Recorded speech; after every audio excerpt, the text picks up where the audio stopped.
Dursoon viidiyoo kana waan maruun dirqame maali waa'ee gololchaa viidiyoo waraabessan irratti nama hedduutu yaadda'u jira. Assalaamu alaikum warahmatullahi wabarakatuh. Akkam jirtan hordoftoota fi kabajamtoota keenya akkam nagee qabdanii jirtanii baga nu jiraattan nutis jirra alhamdulillah kunoo bakkuma jirtanii salaamtaan tiyyattoo onnee irraa madditee simbira haadha qabdu jechaati. Alhamdulillah rabbil alamin jirra. Arraan tana Fatiyaa maal qabattee dhuftee jechuun keessan oolamu.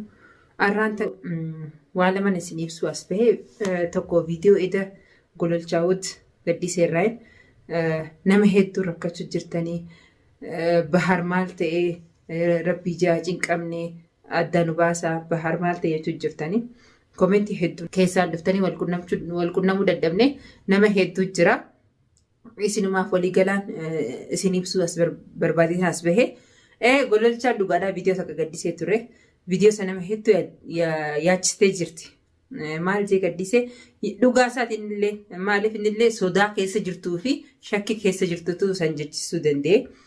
Yeroo inni ka'ee bakkee bahar jiru san mana dukkanaa san yeroo dhaqu bahar isaas achi dhabee ammas deebi'ee bilbila bahar yeroo hedduu bilbilee bahar jalaa kaasuu didee sanumaafuu shakkiin itti dhuftee dhiiroo jaraatu fudhee dhabamsiisee waan jiruuf shakkiidhaan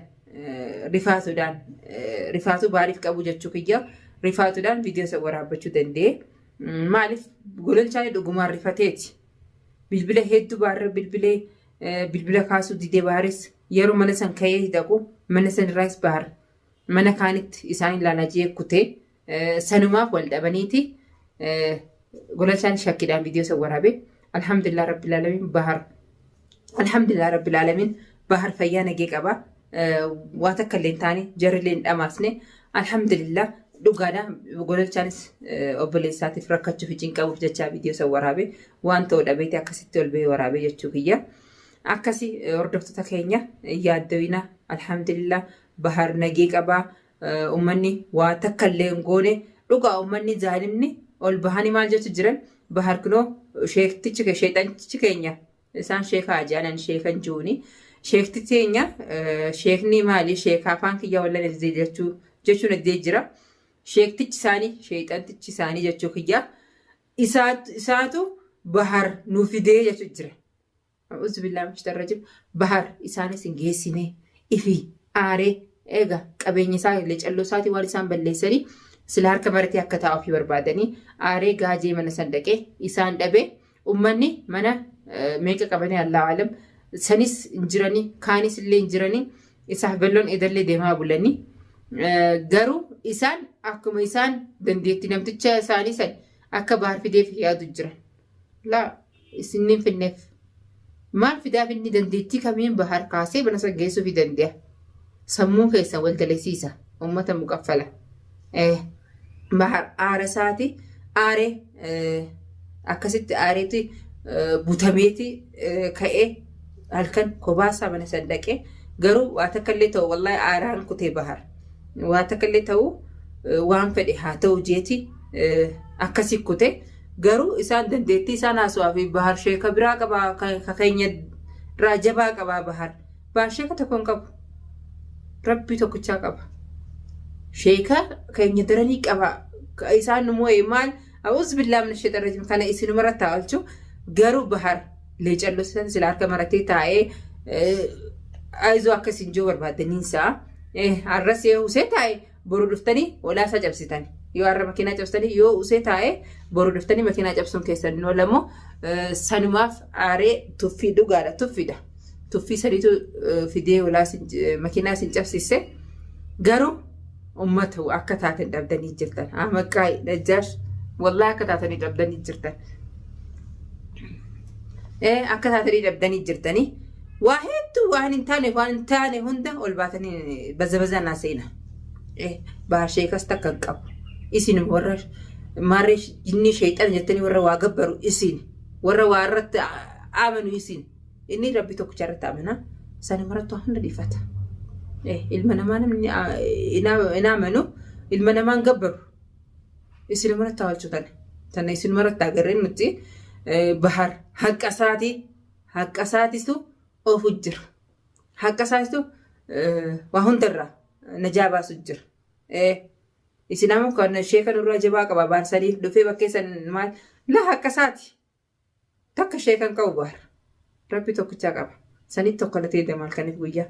Akkasii hordoftoota keenya hedduu yaaddooftanii turtanii bahar waan akka hin taane garuu dhugaadhaan mana galee dallee deebi'anii isaa fi balloon eega galanii dhufanii asii xiqqoo ta'anii bahanii jiranii inshaallah waan akka hin taane ni dhufaa xiqqoo bodallee inshaallah bismillah waan akka hin taane yaaddooyinaa nurraa yaaddooyinaa isin jechuu barbaade alhamdulillah du'aayii keessan hanga wajjii jirtutti inshaallah hamturraa rabbi ni hambisa isin du'aayii halkanii guyyaa godhu jirtanii ni beeka du'aayii keessan wallahi hedduu nu gargaaru jirti du'aayiin nama hedduu keessa du'aayiin ka abbaa qeebalamuun beekamu jabaaddaa mallee inshaallah bismillah rabbi hamtuu nurraa haa qabu saniifuu hordoftaaf daawwattoota keenya hedduu isiniin galatoomfadhaa hedduu nu rakkachuu jirta wallahi halkanii guyyaa bilbila adda dhaabutti jirtanii maaliif cinqabtaniiti malee waan biraati miti cinqiin teenya cinqii keessanii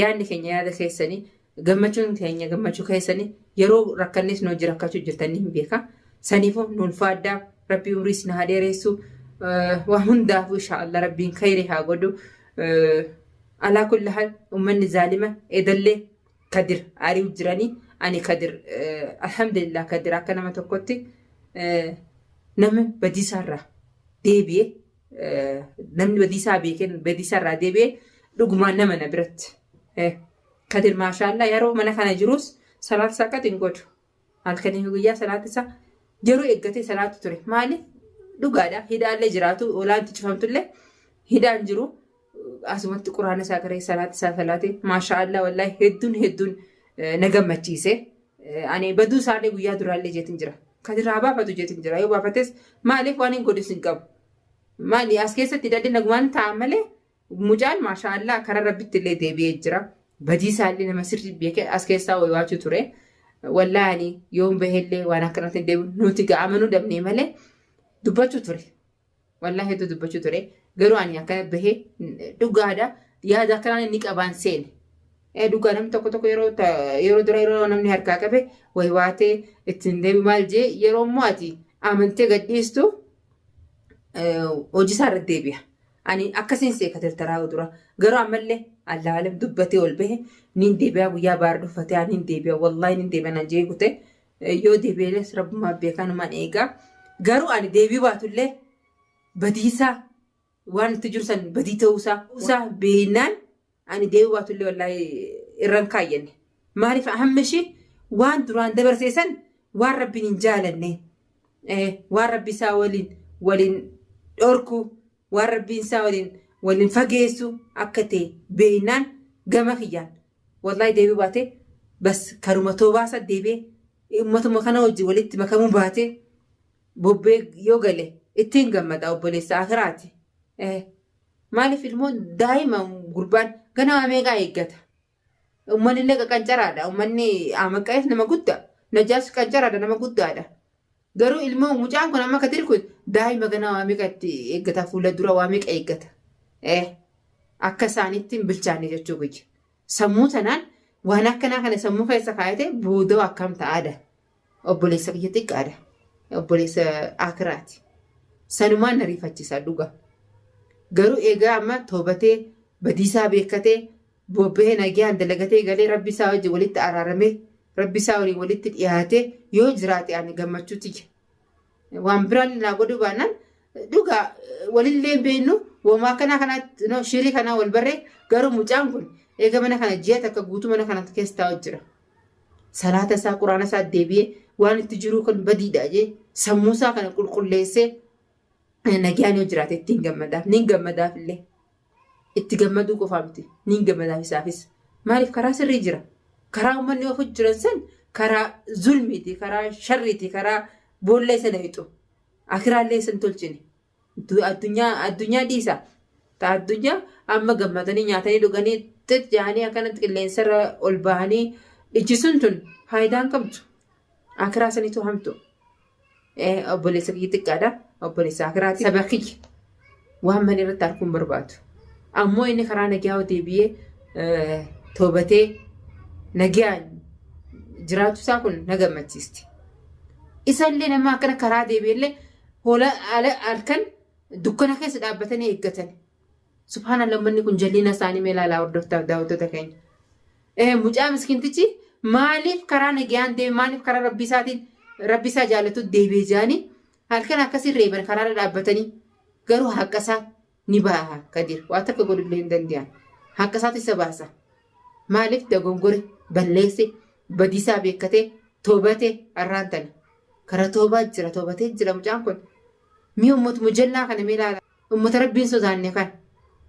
Mucaa kanallee halkan dukkana keessa eeggatanii akkamitti nu keessa akkamitti kara biraan maqa jaanii akkamitti nu keessa inni toobachuu danda'a jaanii.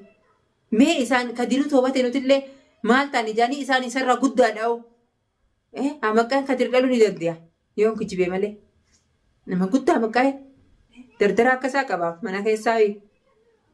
Ilmoon daa'imni kun har'a sammuusi banamtee karaa rabbi isaatti gaggaragalee waan itti jiru kun ka duraanii badiidha. Amma karaa rabbii kiyyaan garagaraa jee deemu kana gizee dura isaa dhaabbatume hordoftaaf daawwattoota keenya. Maqaa kana ani uummatuma sammuu akkam qabanii ani na dhibdiyu.